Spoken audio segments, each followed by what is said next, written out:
Gini loh El, dari kemarin kita ngomongin soal Satrio Piningit. Betul. Terus pas kapan tuh kayak kamu ngomong Satrio Piningit tuh udah muncul kan?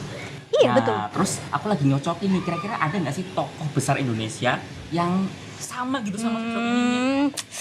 Jadi Tolis, sebetulnya di Ramalan Jayabaya itu disebutkan ada 7 tokoh Satrio Piningit. Ada 7.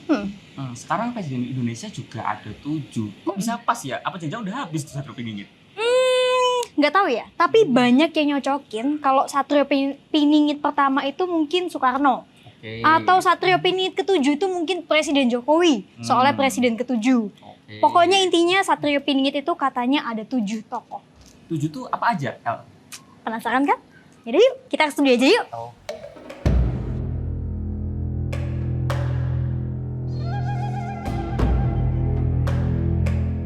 Hai, aku Elizabeth Putri, jurnalis Kompas.com. Emang deh, kalau ngomongin soal Ramalan Jayabaya itu nggak ada habisnya.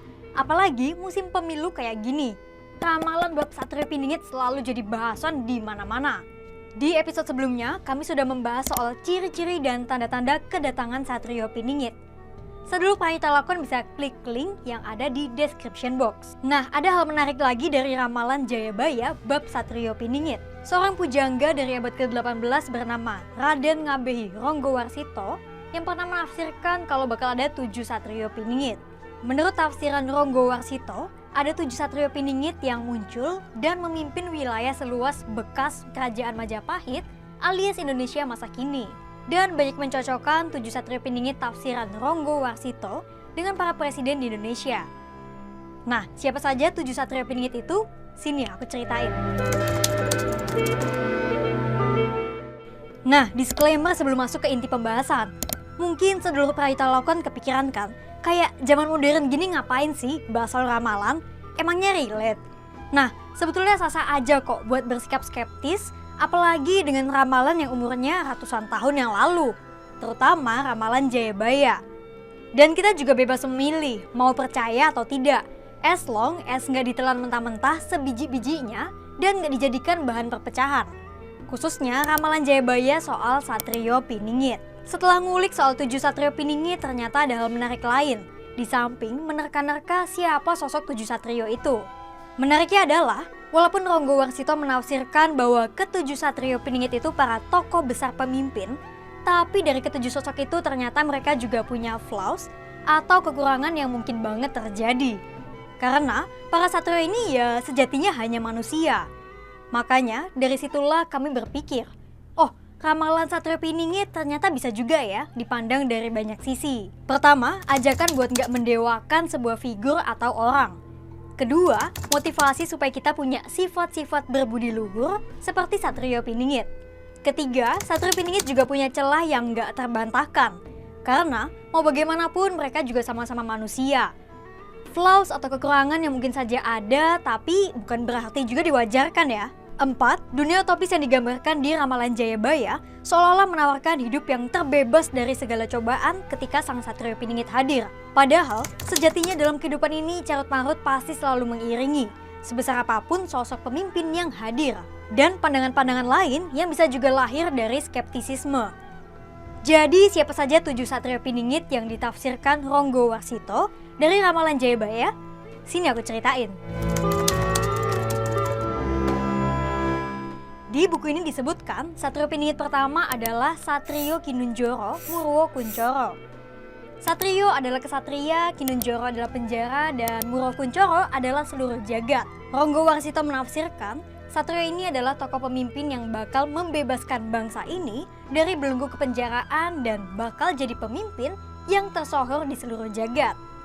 Satrio Kinunjoro Murwokuncoro melambangkan orang yang sepanjang hidupnya terpenjara, tapi namanya harum mewangi.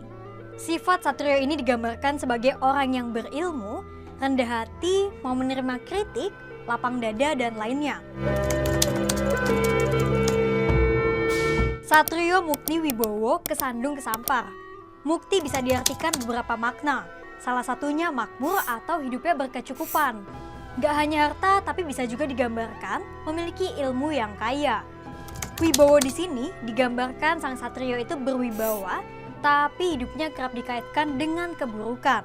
Makanya ada kata kesandung kesampar di Satrio ini. Tapi walaupun hidupnya mungkin menemui sejumlah penderitaan dan caci maki, tapi Satrio ini menghadapinya dengan kesabaran yang ikhlas. Satrio Jinumput Sumelo Atur. Satrio ini digambarkan sebagai sesosok pemimpin yang diangkat atau diambil atau jinumput ketika masa transisi atau masa jeda. Dan Satrio ini digambarkan sebagai seseorang yang berilmu. Satrio Lelono Topong Rame.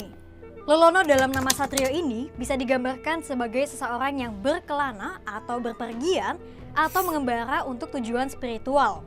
Ditambah ada frasa topong rame di nama Satrio ini, di mana istilah topong rame itu cukup kompleks untuk dipahami.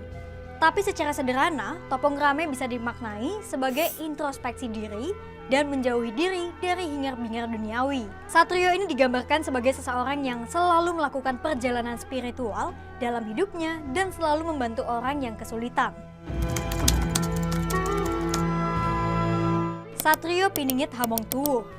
Satrio ini digambarkan sebagai sosok pemimpin yang tersembunyi dan tiba-tiba muncul dengan membawa karisma keturunan dari moyangnya. Satrio Boyong Pabukaning Gapuro. Satrio ini digambarkan sebagai sesosok pemimpin yang menjembatani, membawa, dan membuka Indonesia ke arah kemakmuran. Pemimpin itu juga ditafsirkan sebagai seorang negarawan tanpa pamrih. Satrio Pinandito Sinisihan Wahyu. Ini adalah Satrio ketujuh. Satrio ini digambarkan sebagai sosok pemimpin yang religius sampai-sampai diandaikan sebagai seorang resi begawan.